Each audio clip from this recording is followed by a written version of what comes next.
Hello everyone, welcome to विधान classes. मैं गणेश आप सभी का अपने यूट्यूब चैनल विधान क्लासेस पर स्वागत करता हूं। और इसके पहले के लेक्चर में हम मौलिक अधिकारों के इतिहास के बारे में चर्चा कर रहे थे कि मौलिक अधिकारों का प्रारंभ कहां से हुआ और इन्हें मैग्ना कार्टा क्यों कहा जाता है। इन सभी बातों के बारे में हमने चर्चा की और मौलिक अधिकारों के इतिहास के बारे में जाना कि मौलिक अधिकार कहां से आए हैं। अब आज हम मौलिक अधिकारों का वर्गीकरण पढ़ने वाले हैं कि कौन कौन से मौलिक अधिकार हैं और उनका भारतीय संविधान के किन किन अनुच्छेदों में वर्णन है। तो सबसे पहले हम पढ़ने वाले हैं समानता का अधिकार। समानता का अधिकार का अनुच्छेद 14 से 18 तक उल्लेख किया गया है। आर्टिकल 14 से 18 तक इसका उल्लेख किया गया है। तो समझते हैं कि आर्टिकल 14 क्या कहता है। आर्टिकल 14 कहता है कि भारत अपने राज्य क्षेत्र के अंदर किसी भी व्यक्ति के साथ विधि के समक्ष समता एवं विधियों का समान संरक्षण। विधि के समक्ष समता और विधियों का समान संरक्षण, इसमें किसी भी प्रकार का भेदभाव नहीं करेगा, मतलब विधियों का समान संरक्षण। अब समानता का अधिकार को हम दो भागों में बांट सकते हैं। देखते हैं कैसे वो। तो पहला है विधि के समक्ष समता और दूसरा जो पार्ट है वह है विधियों का समान संरक्षण। तो विधि के समक्ष समता को हमने ब्रिटेन से लिया है और विधियों के समान संरक्षण को हमने कहां से लिया है? अमेरिका से लिया है। आप ऐसे ऐसे भी याद रख सकते हैं कि देखिए संरक्षण जो है, जैसे आप ऐसे याद रखिए कि थोड़ी याद रखने की कोशिश कीजिए कि संरक्षण जो है वो न्यायालय करता है। क्या कौन करता है? उच्चतम न्यायालय करता है। और न्यायालय की जो परिकल्पना है वो हमने कहां से ली है? वो भी हमने अमेरिका से ही ली है। तो आप ऐसे ऐसे याद रखते हैं कि विधियों का समान संरक्षण और विधि के समक्ष समता का प्रावधान जो है वो हमने ब्रिटेन से लिया है। तो यह थे हमारे दो पार्ट। अब इसके बाद हम आगे चलते हैं तो देखते हैं कि विधि के समक्ष समता में क्या है और विधियों का समान संरक्षण इसमें क्या है। तो अब हमें पढ़ना है विधि के समक्ष समता के आखिर विधि के समक्ष समता में क्या है। तो देखिए भारतीय राज्य क्षेत्र के अंदर कोई भी व्यक्ति हो, चाहे वह कोई भी व्यक्ति हो, उसके विशेष अधिकारों की इसमें अनुपस्थिति रहेगी। मतलब चाहे वह कोई भी व्यक्ति हो उसे विशेष अधिकार प्रदान नहीं किए जाएंगे। जो एक आम नागरिकों को प्राप्त होंगे वहीं भारत के अन्य सभी नागरिकों को भी प्राप्त होंगे। फिर इसके जो दूसरे पॉइंट में इसमें कहा गया है कि साधारण विधि या साधारण विधि न्यायालय के द्वारा, साधारण विधि या साधारण विधि न्यायालय के द्वारा हर व्यक्ति के साथ, मतलब देश के हर व्यक्ति के साथ समान व्यवहार किया जाएगा, मतलब समान व्यवहार किया जाएगा। और तीसरा पॉइंट इसमें जो कहा गया है वह है कि कोई भी व्यक्ति चाहे वह ऊंचा हो, नीचा हो, गरीब हो, अमीर हो, कैसा भी हो, मतलब कैसा भी हो, सभी विधि के नीचे, मतलब कानून के नीचे रहेंगे। कोई भी व्यक्ति कानून के ऊपर नहीं जा पाएगा। फिर विधियों का समान संरक्षण, तो इसके बारे में समझते हैं। तो विधियों का समान संरक्षण से तात्पर्य है कि देश के प्रत्येक व्यक्ति के लिए कानून समान रहेगा, चाहे वो कोई आम व्यक्ति हो या कोई अरबपति या करोड़पति या कुछ, मतलब कुछ ऊंचे पद का भी व्यक्ति हो, लेकिन कानून सभी के लिए समान ही रहेगा। तो यह है विधियों का समान संरक्षण। इसके बाद अब हम पढ़ते हैं विधि का शासन। जी, तो अब हम पढ़ते हैं इसके बाद विधि का शासन। देखिए एक राजनीतिज्ञ हुए हैं डायसी,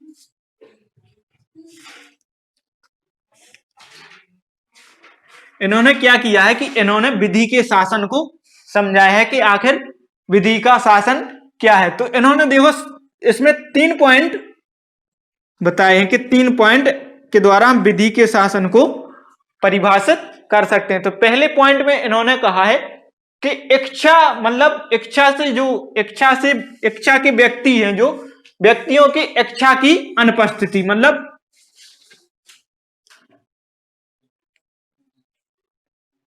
इच्छा की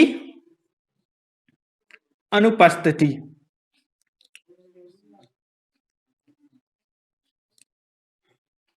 इसका मतलब है कि यदि कोई व्यक्ति को केवल तभी दंड दिया जाएगा जब उसके द्वारा किए गए अपराध से विधि का या कानून का उल्लंघन हुआ हो। मतलब जैसे कोई भी व्यक्ति ने जैसे कोई नॉर्मल अपराध कर दिया और यदि उसके द्वारा विधि का उल्लंघन नहीं होता है, मतलब यदि उसने अपराध किया है और उसके द्वारा विधि का उल्लंघन या कानून का उल्लंघन नहीं होता है तो उसे दंडित नहीं किया जाएगा। तो विधि का उल्लंघन होने पर किसी भी व्यक्ति को तभी दंड दिया जाएगा जब विधि का उल्लंघन हुआ हो। फिर इसमें दूसरा पॉइंट कहा गया है कि गरीब, अमीर, ऊंचा, नीचा, सभी व्यक्तियों के लिए कानून क्या है, समान है। जैसे मैं आपको ये पहले ही बता चुका हूं कि सभी व्यक्तियों के लिए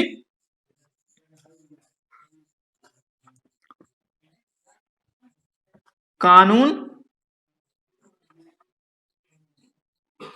समान, मतलब चाहे कोई व्यक्ति, चाहे वो गरीब हो, चाहे अमीर हो, चाहे ऊंचा हो या कोई नीचा हो, सभी व्यक्तियों के लिए कानून क्या है, समान है, एक समान है। और तीसरा जो इसमें कहा गया है वह कहा गया है कि संविधान जो है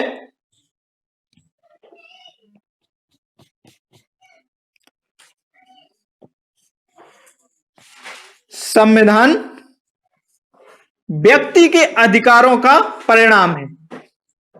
व्यक्ति के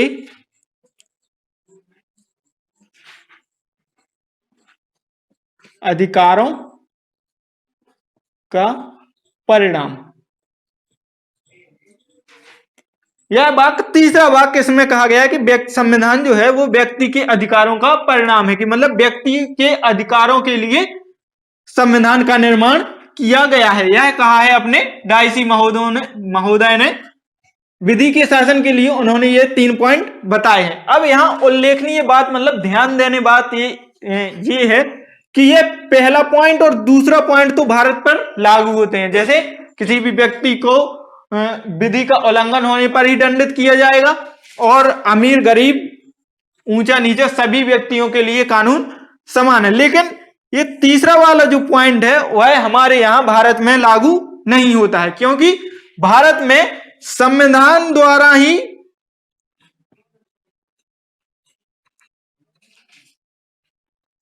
व्यक्तियों को अधिकार प्रदान किए गए हैं, ना कि संविधान व्यक्ति के अधिकारों का परिणाम है। मतलब संविधान के द्वारा व्यक्तियों को अधिकार प्रदान किए गए हैं, व्यक्तियों को अधिकार, मतलब व्यक्तियों के जो अधिकार हैं वो संविधान का परिणाम है, मतलब कि संविधान के द्वारा व्यक्तियों को अधिकार प्रदान किए गए हैं। तो यह जो तीसरी बात है वह भारत में लागू नहीं होती है, और जो 2 बातें हैं ये भारत में लागू होती हैं। इसके बाद हम आगे चलते हैं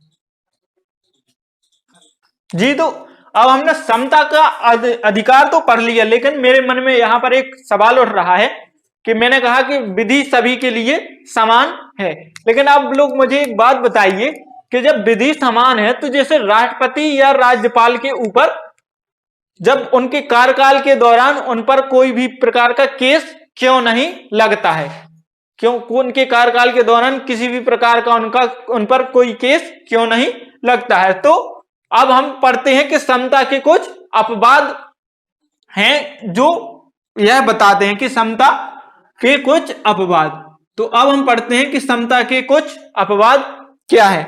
तो समता के अपवाद हैं कि भारत के राष्ट्रपति हो या राज्यपाल हो, वह अपने कार्यकाल के दौरान किसी की, जैसे वो अपने पद पर है जैसे राष्ट्रपति या राज्यपाल, और उसके द्वारा कोई कार्य किया जाता है तो वह अपने कार्यकाल के दौरान किए गए कार्यों कि किए गए कार्यों का विवरण देने के लिए, मतलब किसी भी न्यायालय में उसे अपने द्वारा किए गए कार्यों का विवरण नहीं देना होगा। और राष्ट्रपति और राज्यपाल को उनके कार्यकाल के दौरान उन पर किसी भी प्रकार का केस या मुकदमा भी नहीं चलाया जाएगा।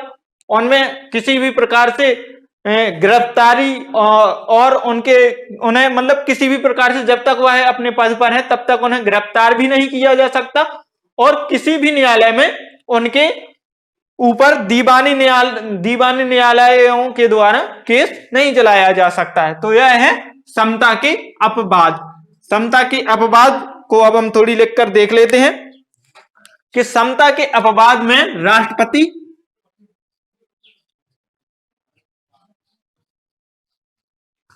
और राज्यपाल,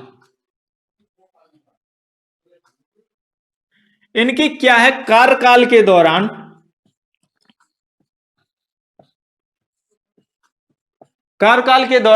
इन्हें अपने कार्यों का विवरण नहीं देना होगा। किसी भी न्यायालय में कार्यों का विवरण नहीं,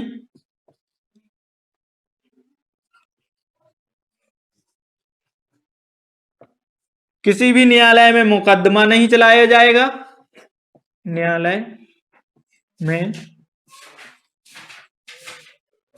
मुकदमा नहीं चलाया जाएगा। किसी भी न्यायालय के द्वारा इन्हें गिरफ्तार करने का मतलब आदेश नहीं दिया जा सकता। गिरफ्तार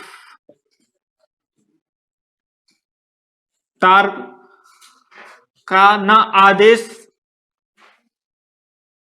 आदेश नहीं दिया जा सकता और ना ही उन्हें किसी प्रकार की सजा हो सकती है, आदेश नहीं दिया जा सकता। और चौथा है कि किसी भी दीवानी न्यायालय में भी इनके ऊपर दीवानी न्यायालय में इनके ऊपर केस नहीं चलाया जाएगा, केस नहीं चलाया जाएगा। तो यह है समता के अपवाद। अब इसके बाद हम आर्टिकल 15 पढ़ते हैं और उसे देखते हैं। हम पढ़ते हैं कि आर्टिकल 15 क्या कहता है। यह आर्टिकल 14 था जो अब हमने पूरा पढ़ लिया है। इसके अलावा आर्टिकल 14 में कुछ नहीं है। अब आर्टिकल 15 में देखते हैं। तो आर्टिकल 15 कहता है कि भारत किसी भी नागरिक के साथ, यहां पर देखिए नागरिक शब्द में अंडरलाइन कर रहा हूं, मतलब नागरिक शब्द को हाईलाइट के तौर पर बोल रहा हूं कि भारत किसी भी नागरिक के साथ जन्म, जाति, मूल वंश, जन्म स्थान और वंश के आधार पर, कौन कौन से वंश, जाति, जन्म स्थान, मूल वंश और लिंग के आधार पर भारत किसी भी नागरिक के साथ भेदभाव नहीं करेगा। यह कहता है आपका आर्टिकल 15। तो आर्टिकल 15 कहता है जन्म, मूल वंश, जाति, लिंग, निवास स्थान,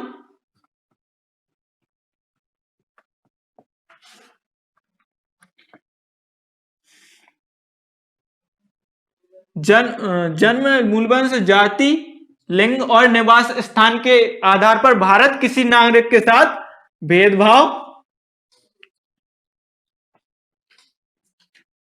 नहीं करेगा, भेदभाव नहीं करेगा। यह आर्टिकल 15 में कहा गया है। अब इसके भी कुछ अपवाद हैं, देखिए इसके भी कुछ क्या है, अपवाद है। देखिए प्रत्येक राज्य को यह अधिकार होता है कि वह जैसे महिलाओं,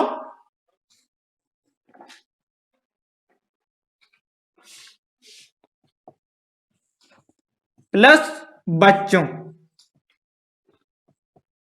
महिलाओं और बच्चों के लिए क्या हम कहते सकते हैं कि जैसे आरक्षण या रिजर्वेशन प्रदान कर सकता है इनके उत्थान के लिए। जैसे आप देखते हैं कि स्थानीय निकायों में स्थानीय निकायों में महिलाओं के लिए 1/3 सीटें आरक्षित कर दी गई हैं। तो वह इसी अपवाद के स्वरूप की गई हैं। और बच्चों को निःशुल्क शिक्षा का प्रावधान भी कर सकता है। निःशुल्क शिक्षा का प्रावधान कर सकता है। इसी अपवाद के आधार पर राज्य को यह अधिकार प्राप्त होता है कि वह राज्य के सार्वजनिक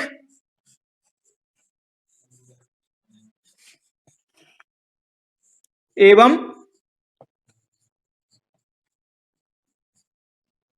आर्थिक रूप से पिछड़े हुए लोगों के लिए, मतलब सार्वजनिक एवं आर्थिक रूप से पिछड़े हुए लोगों के उत्थान के लिए इन्हें आरक्षण प्रदान कर सकता है। मतलब जैसे स्थानीय निकायों में आपको पता ही होगा कि ओबीसी, एसटी, एससी को आरक्षण दिया जाता है स्थानीय निकायों में। और जैसे कोई सार्वजनिक संस्था है, जैसे स्कूल, कॉलेज और कोई संस्था है, तो इनमें जैसे इन जातियों को प्रवेश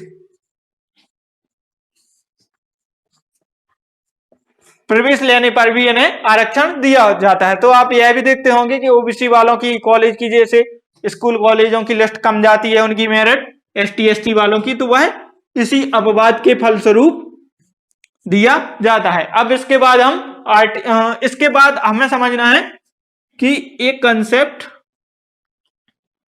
यहां पर मैं मिटा देता हूं इसको। यहां पर अब आपको समझना है कि क्रीमी लेयर वर्ग, ये आपने शब्द सुना होगा, क्रीमी लेयर वर्ग। क्रीमी लेयर वर्ग में कौन कौन से लोग आते हैं जिनको जो क्रीमी लेयर वर्ग में लोग आते हैं उनको आरक्षण नहीं दिया जाता है, वो चाहे किसी भी समुदाय से हो। जैसे ओबीसी, एसटी, एसटी, इन समुदाय के लोगों को क्या है, आरक्षण नहीं दिया जाता। तो इसमें हमें देखना है कि इसमें कौन कौन से लोग आते हैं। तो देखिए, भारत के जितने संवैधानिक पद हैं, जैसे राष्ट्रपति, उपराष्ट्रपति, प्रधानमंत्री, सर्वोच्च न्यायालय व उच्च न्यायालय के मुख्य न्यायाधीश, सर्वोच्च न्यायालय,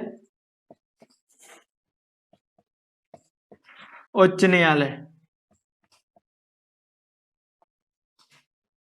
न्यायालय के न्यायाधीश, महाधिवक्ता, और महाधिवक्ता के बाद नियंत्रण एवं महालेखक परीक्षक, नियंत्रक एवं महालेखक परीक्षक। और इसमें एक है आपके राज्यपाल भी होते हैं, राज्यपाल। फिर इसी में आते हैं फर्स्ट क्लास के अधिकारी और सेकंड क्लास के अधिकारी, जो आपके जैसे आईएएस, आईपीएस अफसर होते हैं, वे आते हैं फर्स्ट क्लास अधिकारी में। और जैसे जो स्टेट की पीसीएस से बनते हैं, वो आते हैं सेकंड क्लास अधिकारियों में। तो ये अधिकारी भी आते हैं। फिर इसमें आते हैं सेना में, जैसे सेना की जो कर्नल का पद है, कर्नल, और उससे जो ऊंचे पद हैं सभी, वो लोग इसमें क्रीमी लेयर में वर्ग में आते हैं। और डॉक्टर, बड़े मतलब डॉक्टर और बड़े बड़े जो उद्योगपति होते हैं, वो भी क्रीमी लेयर वर्ग में आते हैं। तो इनके बच्चों को क्या है, आरक्षण प्रदान नहीं किया जाता, मतलब इन वर्ग के बच्चों को आरक्षण प्रदान नहीं किया जा सकता। इसके बाद हम आगे चलते हैं, तो आगे देखते हैं जी। तो अब हमें पढ़ना है आर्टिकल 16। तो आर्टिकल 16 कहता है कि लोक नियोजन के विषय में अवसर की समानता। मतलब इसका मतलब है कि लोक नियोजन की यदि कोई नियुक्ति होती है, तो भारत के राज्य के द्वारा किसी भी नागरिक के साथ मतलब किसी भी नागरिक के साथ जन्म, धर्म, जाति, मूल वंश, लिंग और जन्म स्थान, किनके धर्म, जाति, लिंग, मूल वंश और जन्म स्थान के आधार पर किसी भी प्रकार का भेदभाव नहीं किया जाएगा। तो नियुक्ति, लोक नियोजन के किसी भी विषय पर मतलब नियुक्ति से संबंधित किसी भी नागरिक के साथ धर्म, जाति, लिंग, मूल धर्म, जाति, लिंग, जन्म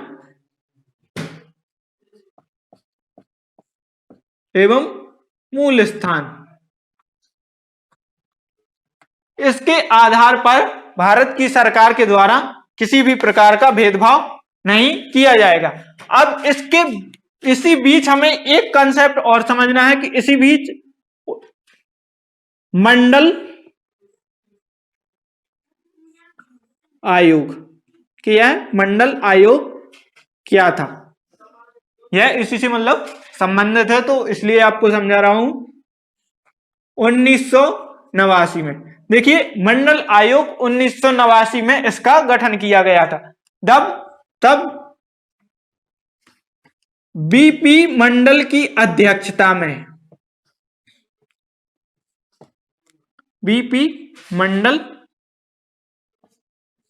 की अध्यक्षता में क्या है, द्वितीय मंडल आयोग का निर्माण किया गया।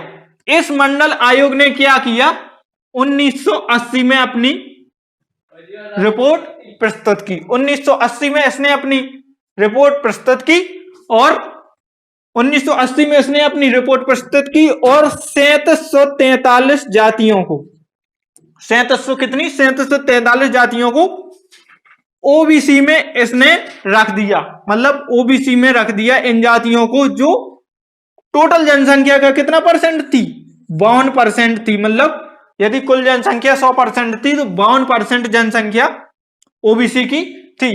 इस आयोग ने सिफारिश की कि इन जातियों को नौकरियों में 27% आरक्षण दिया जाना चाहिए। मतलब 27% आरक्षण दिया जाना चाहिए, 27% आरक्षण दिया जाना चाहिए। फिर क्या हुआ कि 1900 इसके जस्ट 10 साल बाद 1980 में इन्होंने अपनी रिपोर्ट प्रस्तुत की और 1900 यानी हम कह सकते हैं कि 90 में, लगभग 1990 में बीपी सरकार ने, बीपी सिंह की सरकार थी उस समय,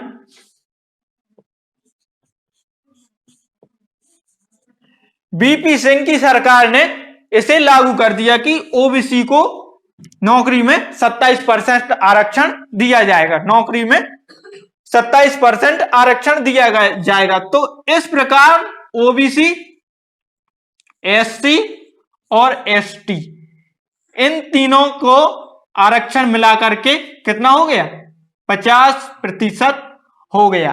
तो इस प्रकार ओबीसी, एसटी और एससी का आरक्षण कुल मिलाकर 50% हो गया। तो यह था आज का हमारा लेक्चर। इसके आगे की चर्चा हम अपने नेक्स्ट लेक्चर में करेंगे और तब तक के लिए पढ़ते रहिए और विधान क्लासेस के साथ कुछ नया सीखते रहिए और साथ ही साथ बेल आइकन सब्सक्राइब कीजिए, लाइक कीजिए, कमेंट कीजिए और बेल आइकन को जरूर दबाइए, जिससे आपको आने वाली वीडियो का नोटिफिकेशन मिलता रहे। Good day, take care.